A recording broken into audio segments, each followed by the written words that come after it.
الحمد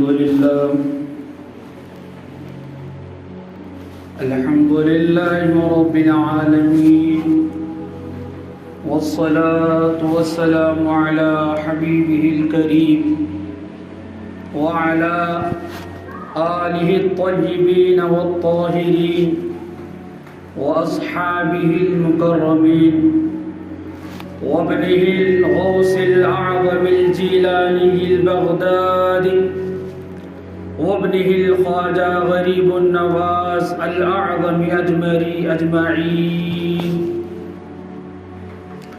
أما بعد، فأعوذ بالله من الشيطان الرجيم. بسم الله الرحمن الرحيم. قال الله تبارك وتعالى في القرآن المجيد والفرقان الحميد: ألا إن أولياء الله لا خوف عليهم ولا هم يحزنون. صدق الله مولانا العظيم، وصدق رسوله النبي الأمين الكريم، ونحن على ذلك لمن الشاهدين والشاكرين، والحمد لله رب العالمين. إن الله وملائكته يصلون على النبي يا أيها الذين آمنوا صلوا عليه وسلموا تسليما. اللهم صل على سيدنا شفيعنا وحبيبنا ونبينا ومولانا محمد بارك سلم صلوا عليه صلاة وسلام عليك يا رسول الله صلى الله تعالى عليه وسلم.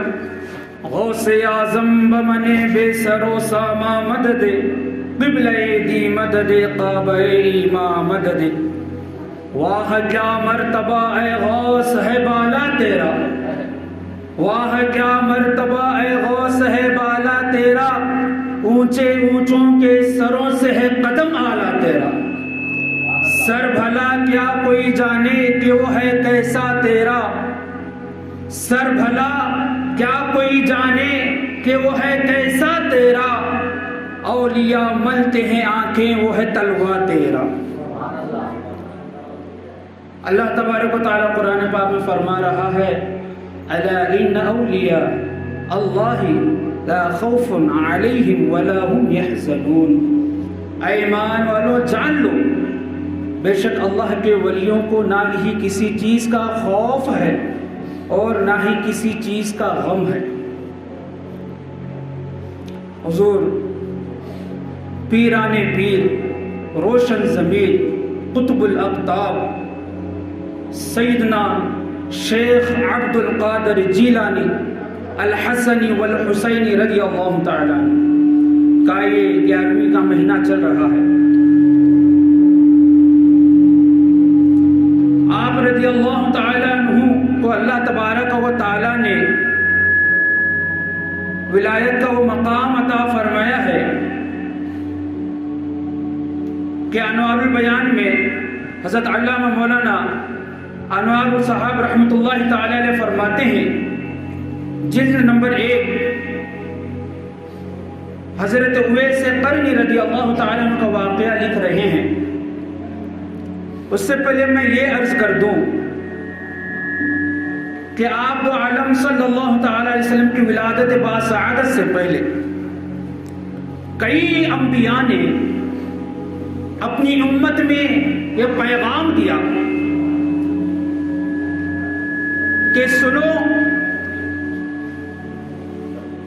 کہ آنے والے دور میں ایک ایسا اللہ کا نبی پیدا ہوگا کہ وہ نبی ان سے آنے والے تمام نبیوں پر سادہ جو ہے مقام پر، مرتبے پر جو ہے آپ صلی اللہ تعالی علیہ وسلم بھاری مقام ہوگا. آپ کا مقام سب سے اعلیٰ و اعلیٰ ہوگا. حضرت عیسیٰ علیہ السلام، حضرت موسیٰ علیہ السلام، نہ جانے کتنے انبیاء کرام نے یہ خواہش کی اور یہ پیغام دیا کہ ہمارے بعد ایک ایسے نبی آئیں گے جن پر نبوت ختم کر دی جائے گی. حضرت عیسیٰ علیہ السلام حضرت موسیٰ علیہ السلام کے امتیوں نے عرض کیا کہ اللہ کے نبی ان کا نام کیا ہوگا؟ تو آپ علیہ نبینا علیہ السلام فرمانے لگے کہ سن لو کہ آنے والا وہ نبی جس کے اوپر اللہ نے نبوت کو ختم کر دیا، ان کا نام اسم مبارک احمد ہوگا۔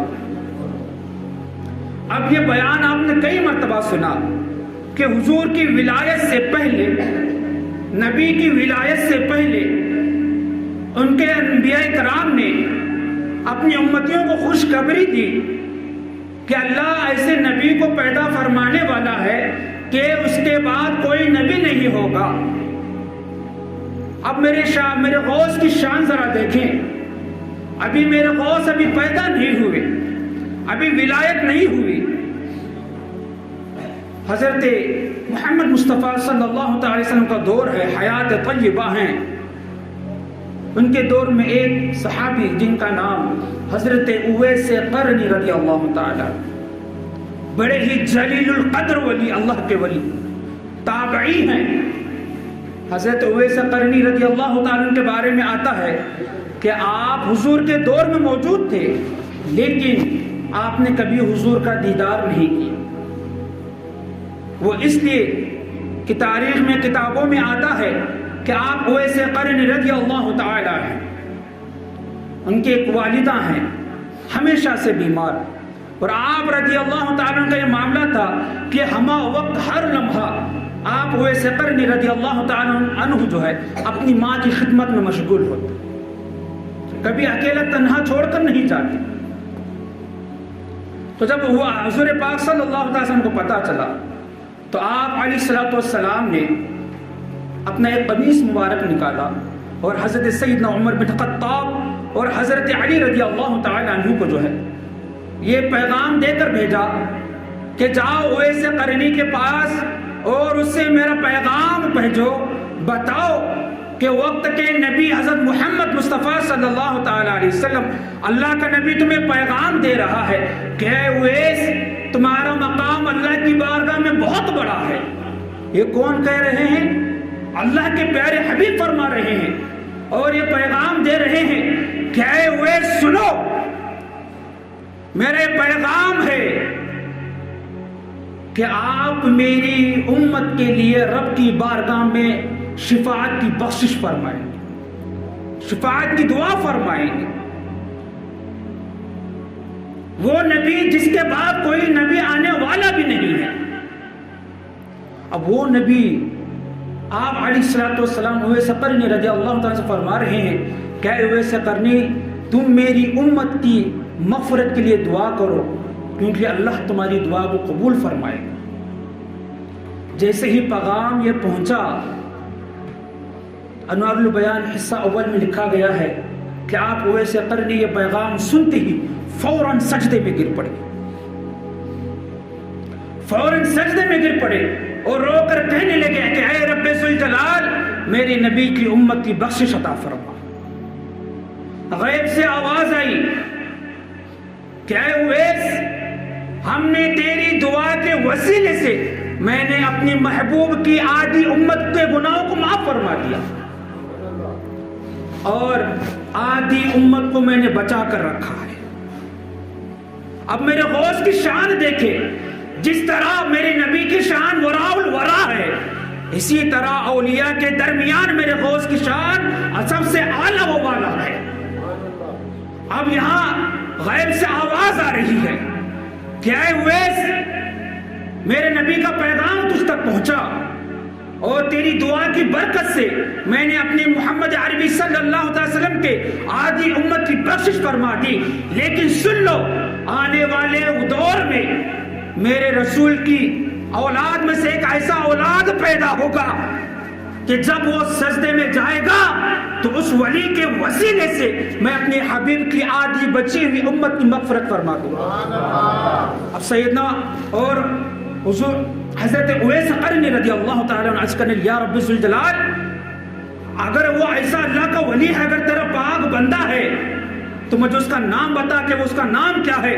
تو غیب سے آواز آتی ہے کہ سن لو، اس کا نام شیخ سیدنا عبد القادر جیلانی ہے۔ میں نے آدھی امت اس کی دعا کی برکت سے معاف فرمانے کے لیے بچا کر رکھی ہے۔ یہ حضور غوث پاک کی ولایت سے پہلے کا مقام، پہلے ہی ذکر کیا جا رہا ہے کہ آپ کا مقام کیا ہے، آپ کی ولایت کا مقام کیا ہے، آپ کے علم کا مقام کیا ہے۔ کسی نے آپ غوث اعظم سے پوچھا کہ آپ کی ولایت کس طرح کی ہے؟ اولیاء بھی الگ الگ طرح کے ہوتے ہیں، کوئی کم درجہ، کوئی اس سے زیادہ۔ جس طرح حضور پاک صلی اللہ علیہ وسلم سے پہلے کئی انبیاء آئے، سب کا مقام اونچا ہے، لیکن جب نبی کی بات آتی ہے، جب ہمارے نبی کی بات آتی ہے تو تمام انبیاء کے درجوں سے بھی اعلیٰ درجہ میرے نبی پاک صلی اللہ علیہ وسلم کا۔ کسی نے پوچھا اے غوث پاک رضی اللہ تعالیٰ عنہ، آپ کی ولایت کس طرح کی ہے؟ تو آپ غوث اعظم فرماتے ہیں کہ سن لو، اللہ نے مجھے ایسا ولایت کا مقام عطا فرمایا ہے کہ جب تک میرا قدم کسی ولی کے گدھ پر نہیں پڑتا تب تک اللہ تعالیٰ اس ولایت کا مقام ہرگز نہیں دیتا۔ اور آپ رضی اللہ تعالیٰ عنہ فرماتے ہیں کہ میرا مرید اس وقت تک ہرگز نہیں مرتا جب تک وہ سچی پکی توبہ نہ کر لے۔ اگر اس کو موت آنی بھی ہے تو اللہ کی بارگاہ میں ہاتھ اٹھا کر سیدنا شیخ عبد القادر جیلانی دعا فرما رہے ہیں کہ رب ذوالجلال، اگر میرے مرید کا وقت آ پہنچا ہے، مرنا ہی ہے، تو اسے مرنے سے پہلے مرنے سے پہلے اسے سچی پکی توبہ کرنے کی توفیق عطا فرما دے۔ لیکن عزیزان محترم، سیدنا غوث اعظم کا دور کئی صدیوں پہلے چلا گیا، لیکن ان کا نام، ان کا شہرت، ان کا جلوہ آج بھی موجود ہے۔ آج ہم گیارہویں بناتے ہیں، لیکن ہم اکثر نہیں جانتے کہ گیارہویں ہم کیوں بناتے ہیں، کہاں سے شروع ہوئی۔ انوار البیان حصہ جلد اول 1 میں ہے کہ آپ رضی اللہ تعالی عنہ کا زندگی میں یہ معمول تھا کہ آپ اردو کی ہر مہینے کی 11 تاریخ کو آپ کھانا پکاتے اور اس کھانے کو حضور پاک صلی اللہ تعالی وسلم کو ثواب پہنچانے کی نیت سے آپ رضی اللہ تعالیٰ عنہ غریبوں، فقیروں کو کھانا کھلایا کرتے۔ غوث پاک کا روزانہ کا معمول تھا، مہینے میں ایک بار کا جو ہے معاملہ تھا، آپ مہینے کے 11 تاریخ کو جو ہے کھانا کھلایا کرتے۔ تو آپ کی جو ہے محبت تھی حضور سے، ظاہر سی بات اولاد، ان کی وہ اولاد ہیں، حسنی ہیں، حسینی ہیں۔ اور کتاب میں آتا ہے کہ آپ رضی اللہ تعالیٰ عنہ کی جو ہے وفات کے بعد، اب ظاہر سی بات ہے مریدین ہیں، انہوں نے یہ سوچا کہ آپ رضی اللہ تعالیٰ جب حیات تھے تو آپ مہینے کی ہر 11 تاریخ کو حضور پاک صلی اللہ علیہ وسلم کو ثواب پہنچانے کی نیت سے جو ہے کھانا کھلایا کرتے۔ تو ان کے مریدوں نے اس زمانے میں اس وقت جو ہے یہ معاملہ طے کیا کہ جس طرح غوث پاک حضور پاک صلی اللہ علیہ وسلم کو ثواب پہنچانے کے خاطر جس طرح غریبوں کو کھانا کھلایا کرتے، اب اسی طرح اسی تاریخ کو ہم جو ہے حضور سیدنا غوث اعظم کو ثواب پہنچانے کے خاطر ہم اسی 11 تاریخ کو جو ہے کھانا کھلائیں۔ یہ معاملہ چلتا رہا۔ جب یہ معاملہ پاک و ہند میں جب آیا تو یہاں کے لوگوں نے کیا ہے، اس سے نام رکھ دیا جس کا نام آج ہم 11ویں شریف کہتے ہیں۔ تو یہ معاملہ ہے طریقہ۔ آج ہم اکثر لوگوں کو پتہ ہی نہیں کہ جس غوث کو ہم مانتے ہیں ان کا یہ 11ویں ہم کس طرح بناتے ہیں۔ آپ رضی اللہ تعالیٰ نے فرماتے ہیں کہ اللہ نے مجھے ولایت میں وہ مقام عطا فرمایا ہے۔ ایک واقعہ مجھے یاد ہے حضرت سیدنا غوث پاک کا، آپ نے بارہا سنا ہوگا، پھر سے میں عرض کرتا ہوں۔ آپ کے بعد جو ہے گھر میں آرام فرما رہے ہیں، آپ کے گھر میں ایک چور گھس آیا۔ چور جو ہے یہ ارادے سے گھسا کہ یہ تو بڑے اللہ کے ولی ہیں، بڑا شہرت ہے، بغداد کے بڑے پیر ہیں، ہو سکتا ہوگا ان کے گھر میں بہت ساری قیمتی چیزیں ہوں گے۔ اب دنیا دار انسان ہے، چور ہے، یہی سوچ رکھے گا۔ اب اس کے دل میں یہ خیال نہیں آیا، یہ سوچ وچار نہیں آیا کہ یہ بغداد کا سب سے بڑا اللہ کا ولی ہے، اگر میں اس کے پاس جاؤں تو ہو سکتا ہے اگر اس کی نگاہ مجھ پر پڑے تو ہو سکتا ہے اللہ کی بارگاہ میں میرا مقام اونچا ہو جائے۔ لیکن تھا تو چور، چوری کے ارادے سے گھسا۔ اب وہ چور، کتاب میں آتا ہے، تاریخ میں لکھا گیا ہے کہ وہ چور سیدنا غوث اعظم کے گھر میں جو ہے ٹہل رہا ہے، کبھی بیڈ روم میں جا رہا ہے، کبھی کچن میں، کبھی ہال میں، کچھ بھی نہیں مل رہا. دیکھتا تو کیا ہے، ایک چٹائی ہے، ایک مٹی کا پیالہ ہے جس میں آپ رضی اللہ تعالیٰ پانی پیا کرتے، اس کے علاوہ کچھ مل ہی نہیں رہا. بڑا ڈھونڈا. جیسے ہی اس نے آہٹ سنی سیدنا غوث اعظم کے قدم مبارک کی تو وہ چھپ گیا. تو اسی وقت حضرت خضر علیہ السلام سیدنا غوث اعظم کی بارگاہ میں آتے ہیں اور فرماتے ہیں کہ اے غوث، فلاں جگہ کا قطب انتقال کر چکا ہے. سن رہے ہیں نا؟ سنیں میرے غوث کی شان. جو کہتے ہیں نا کہ غوث کو بیان کرتے ہیں ان کے کرامات کیا ہیں، ہم نہیں مانتے. ابھی آگے اور دلائل میں عرض کرتا ہوں. حضرت خضر علیہ السلام آ کر عرض کر فرما رہے ہیں کہ اے غوث، فلاں جگہ کا قطب انتقال کر چکا ہے، لہذا آپ سے گزارش ہے کہ اس جگہ کے لیے کسی قطب کا انتظام کرے. اب وہ چور گھر میں گھسا ہے، نیت کیا ہے؟ چوری کرنے کی. اب غوث پاک کو پتا ہے کہ میرے گھر کے اندر چور گھسا ہے. غوث پاک کو پتا ہے کہ میرے گھر میں غوث جو چور ہے وہ گھس چکا ہے. اب سیدنا غوث اعظم جہاں وہ جس کمرے میں چھپا ہوتا ہے وہاں جاتے اس کا ہاتھ تھامتے ہیں. اب وہ ڈر رہا ہوتا ہے کہ اب کیا ہوگا، میں تو چوری کی نیت سے گھسا تھا، نہ جانے میرے ساتھ کیا ہوگا. تو تاریخ میں لکھا گیا ہے کہ آپ غوث اعظم جیسے ہی شفقت بھرا ہاتھ اس پر پھیرتے ہیں تو اللہ تبارک و تعالیٰ اسے قطب کے مرتبے سے اعلیٰ سرفراز فرما دیتا ہے. واہ کیا مرتبہ اے غوث ہے بالا تیرا، اونچے اونچوں کے سروں سے ہے قدم اعلیٰ تیرا. اب میں یہ دلیل میں یہ کہہ رہا ہوں. اب لوگ یہ کہتے ہیں جن کو ہری مرچی کی ذرا نمک مرچی لگانے کے بعد جیسا تھیکا لگتا ہے، تو کچھ لوگ یہ کہتے ہیں کہ غوث پاک کی کرامتوں کو ہم نہیں مانیں گے. اب آئیے قرآن پاک کی دلیل میں دے رہا ہوں. سورہ نمل حضرت سلیمان علیہ السلام کا واقعہ لے. آپ کے ایک صحابی ہیں حضرت آصف رضی اللہ تعالیٰ. آج ہماری قوم اتنی بے غیرت ہے، کچھ لوگ یہ کہتے ہیں کہ ہم ان کو نہیں مانتے. تو اب تمہاری مرضی. اللہ کے پیارے حبیب صلی اللہ تعالیٰ علیہ وسلم اور ان کی وہ اولاد جسے آج ہم غوث کے نام سے جانتے ہیں، ان کی کرامتوں کو ہم نہیں مانیں گے، لیکن قرآن کی دلیل تو ہم مانیں گے. مانتے کہ نہیں مانتے؟ قرآن میں جو واقعہ اللہ تبارک و تعالیٰ فرما رہا ہے اس کو تو ہم مانیں گے. سورہ نمل میں حضرت سلیمان علیہ السلام کا واقعہ ہے، ذرا بڑے غور سے آپ. حضرت آصف رضی اللہ تعالیٰ، آپ نے بارہا سنا ہوگا تخت بلقیس، سنا ہوگا نا؟ بہت بڑی جادوگرنی تھی قبل اسلام سے پہلے. اس کا ایک تخت تھا 80 گز چوڑا، 80 گز لمبا اور 80 من وزنی. من ایک من سوچا کتنا وزن ہوتا ہوگا. تو اب وہ جب ملاقات کرنے آ رہی تھی، اس کا تخت بڑا شاہی تھا، ہیرے جواہرات موتیوں سے بھرا ہوا تھا. تو حضرت سلیمان علیہ السلام نے حکم دیا. اللہ نے ان کو طاقت دی تھی، ہواؤں پر، شیاطین پر، جناتوں پر، وہ ہر کسی سے جو ہے حکم دے سکتے تھے. اب انہوں نے یہ فرمایا کہ بلقیس جو آ رہی ہے میرے پاس، اس کا تخت میں یہاں پر پل بھر میں پانا چاہتا ہوں. کیا کوئی ایسا شخص ہے جو اسے پلک جھپکتے میں لے کر آئے؟ آپ ذرا سوچیں، 80 گز لمبا، 80 گز چوڑا، 80 گز جو ہے 80 من وزنی، کون لے کر آئے گا؟ اب اس میں سے ایک جنات تھا. اس نے کہا اے اللہ کے نبی، آپ مجھے حکم کریں، اسے میں فوراً لے کر آ جاؤں گا. تو آپ علیہ السلام نے فرمایا بتا تو کتنے دیر میں لے کر آئے گا؟ تو جن نے کہنے لگا، یہ قرآن کو میں بتا رہا ہوں دلیل، جو آج کہتے ہیں کہ اولیاء کرام کی کرامتوں کو ہم نہیں مانیں گے. نہ مانو، قرآن کی دلائل کو تو مانیں گے، اگر نہ مانو تو ذرے پر کافر ہو جائیں گے.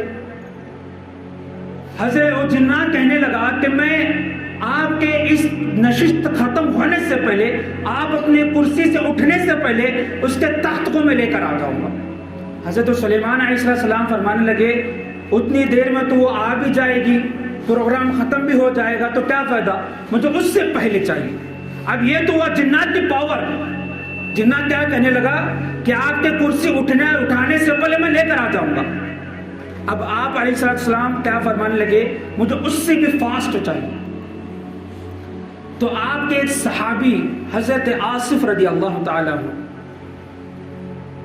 آپ جو ہیں صحابی ہیں اور بشر ہیں، انسان ہیں، آپ نے فرمایا، آپ نے عرض کیا اے اللہ کے نبی، اے حضرت سلیمان علیہ السلام، آپ مجھے حکم دیں، میں اس تخت کو لے کر آؤں گا۔ آپ علیہ السلام فرمانے لگے بتاؤ آپ کتنی دیر پر لے کے آئیں گے؟ یہ جن تو کہہ رہا ہے کہ آپ کی کرسی سے اٹھنے سے پہلے لے کر آؤں گا، آپ کتنی دیر میں لے کر آئیں گے؟ تو حضرت آصف رضی اللہ تعالیٰ فرماتے ہیں اللہ کی قسم اے اللہ کے نبی، آپ آنکھ بند کر کر ابھی آپ کھولے کی بھی نہ ہوں گے، وہ تخت آپ کے سامنے حاضر کر دوں گا۔ آنکھ بند کر کے کھولنے میں کتنی دیر لگتی؟ لو کھول دیا، لو کھول دیا، اتنی دیر میں۔ یہ کوئی جن کے پاور نہیں، یہ اللہ کے نیک ولی حضرت آصف جو حضرت سلیمان کے صحابی ہیں، وہ یہ کہہ رہے ہیں کہ اے سلیمان، آپ کے آنکھ بند کر کے کھولنے سے پہلے تخت بلقیس کو میں آپ کی بارگاہ میں حاضر کر دوں گا۔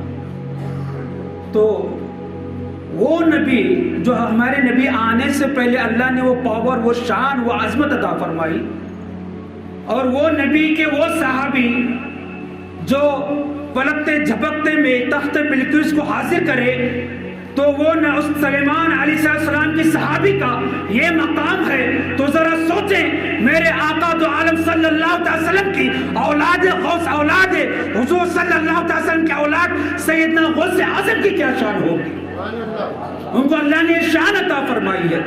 ایک عیسائی آ کر ان کے مرید سے کہنے لگا کہ میرے عیسیٰ بڑے شان والے تھے، مردوں کو زندہ کیا کرتے تھے، تمہارے نبی نے کیا کیا ہے؟ اب بیچارہ لا علم تھا، میں بارہا کہتا ہوں عزیزان محترم علم کو حاصل کرے۔ اب دیکھیں بیچاروں کو علم پتہ نہیں تھا، مرید تھا، سیدنا غوث اعظم کی نظر کرم تھی، لیکن علم نہیں جانتا تھا، پتہ نہیں تھا کہ حضور نے بھی مردوں کو زندہ کیا ہے۔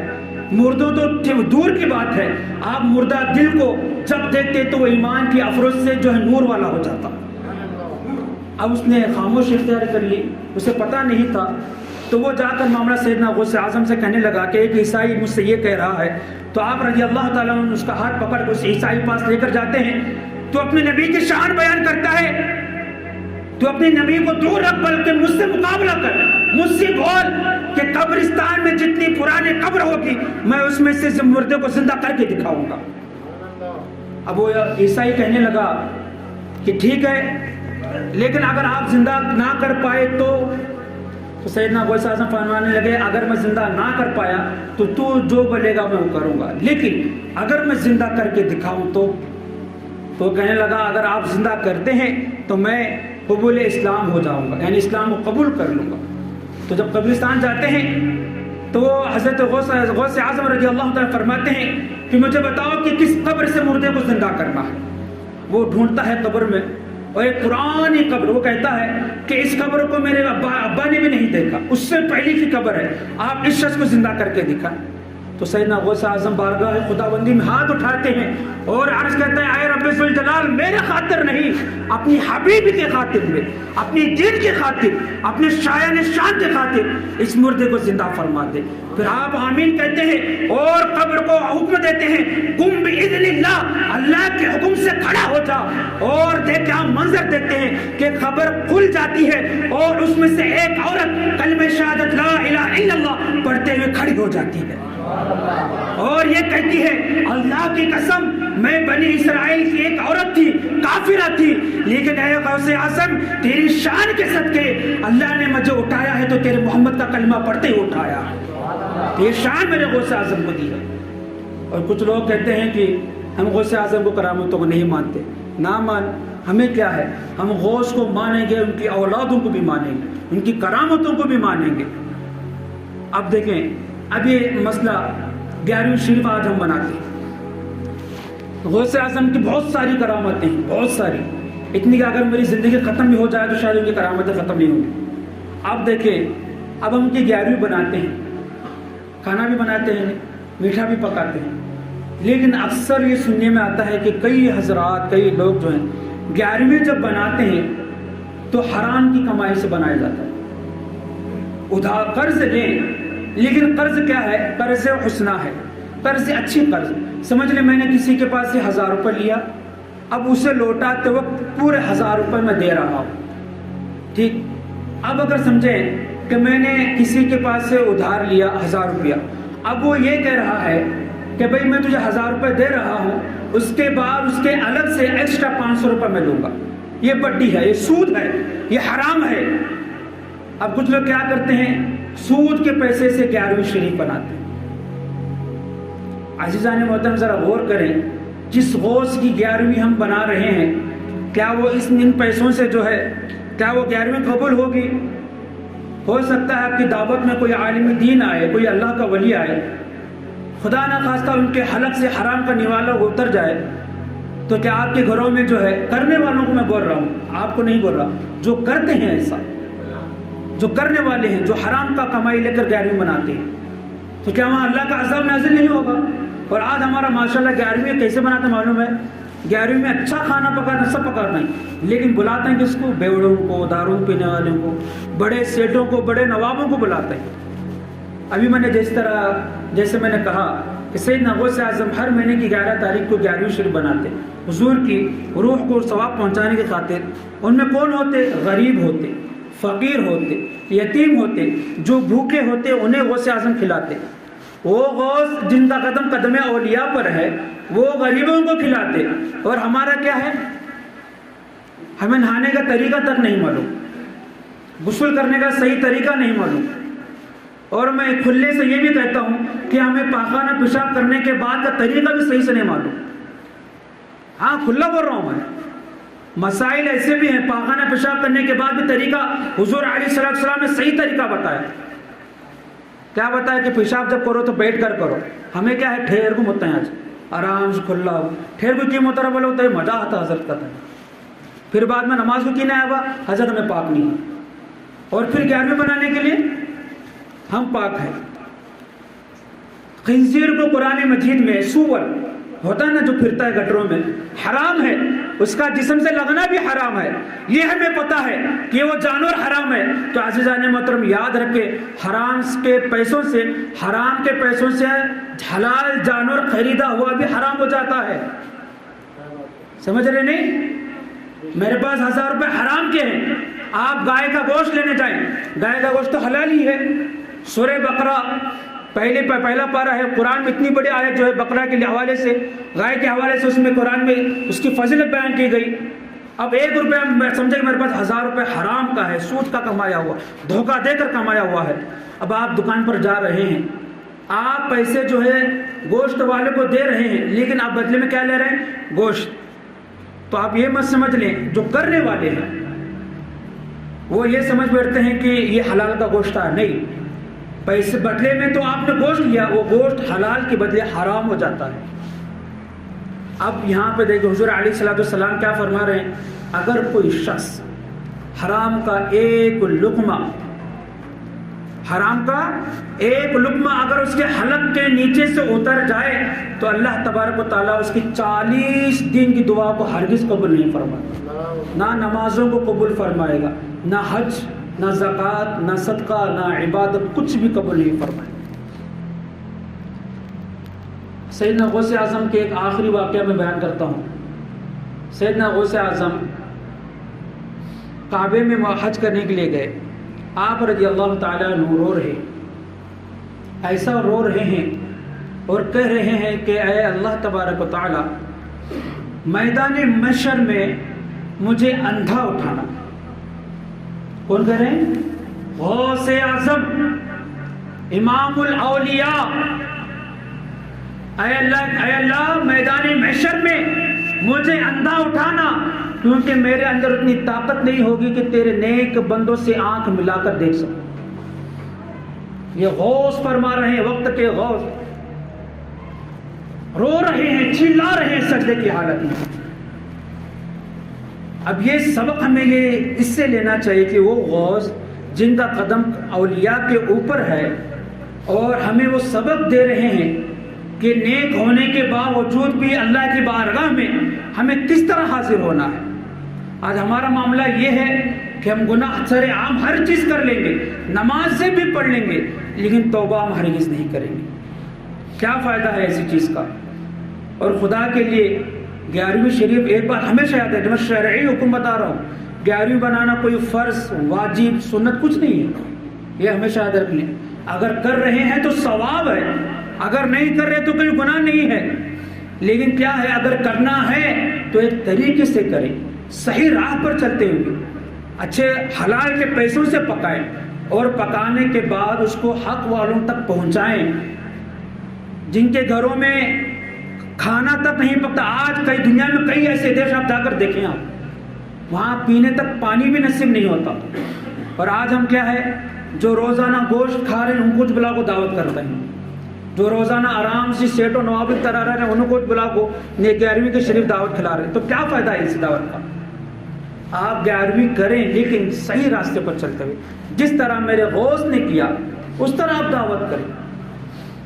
لوگوں کو جو ہے بلانے کے بعد وہاں بٹھا کر ان کو حرام کھانا اگر آپ کھلا رہے ہیں، بیچارے کو تو پتہ بھی نہیں ہوگا کہ یہ حلال ہے کہ حرام ہے، اب انہیں پیسہ بیچارہ کیا ہے، ابھی میرا دوست ہے رندل ہے، کہا اچھا کام کرتا رہا، اب اسے کیا معلوم کہ بیچارہ پچی سے سوٹ بڈی کا حرام کا کام کر رہا، بولو پتہ نہیں اسے۔ اب بیچاروں نے کھایا دبا کو پیٹ بھر کو، اب نماز پڑھ رہا، اب اس کی دعا بھی قبول نہیں ہو رہی، نماز بھی قبول نہیں ہو رہی، 40 دن تک ایک نوالا 40 دن تک کی دعا کو برباد کر دیتا ہے، تو سمجھ لو پورا پیٹ بھر کا حرام کا کھانے کے بعد تو کئی دن تک دعا قبول نہیں ہوتی۔ اب ہوا کیا، بیچارہ ہمارے میدان محشر میں کھڑا ہوا، اب جب اس کا حساب و کتاب لیا جا رہا تو اللہ تبارک و تعالیٰ فرما رہا ہے میرے بندے دیکھ تو نے حرام کا کھانا کھایا تھا، تیری اتنی دن کی عبادت ضائع ہے۔ اب اس کو تب پتہ چلا یا خدا یہ کیا ہو گیا، تو اس وقت بیچارے کو تو پتہ نہیں ہوگا کہ میں نے حرام کمائی کھائی، لیکن جو کھلانے والا ہے اس کو تو پتہ تھا کہ میں حرام کے پیسوں سے کھلا رہا ہوں۔ اب سارا عذاب اسی پر آ جائے، وہ بھلے ہی حج کر لے، مدینے کو چومے، مدینے کی مٹی کو اسے نہا لے، آب زمزم سے نہا لے، کچھ بھی کر لے، اللہ اس کی ہرگز توبہ قبول کرنے والا نہیں۔